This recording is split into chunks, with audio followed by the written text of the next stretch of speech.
So they say the true meaning of insanity is doing the same thing expecting different results.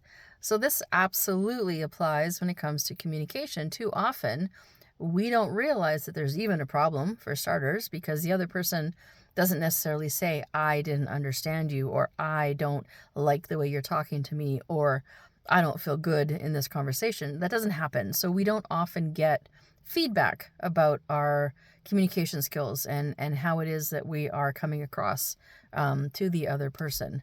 But we can kind of get a feel for it over time. We can figure out if a certain person is reacting to us the way that we want them to, the way we intended them to, with the intention that we went to that conversation with. Do we feel like that we accomplished that?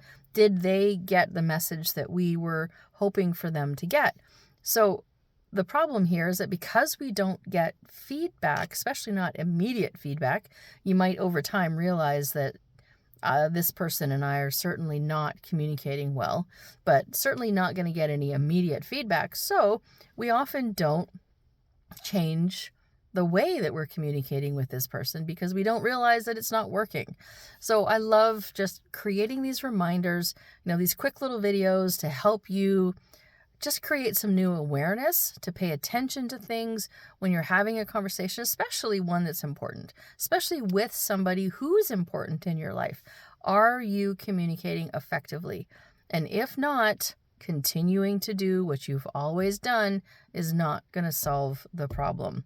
You're going to have to pay attention, learn some new skills, slow down, listen to them more, do all the things, because they're not going to change. And they're not necessarily going to tell you that you need to change. But continuing to do the same thing over and over and thinking that eventually it'll just get better, you're just leading to a big disappointment when it comes to communication.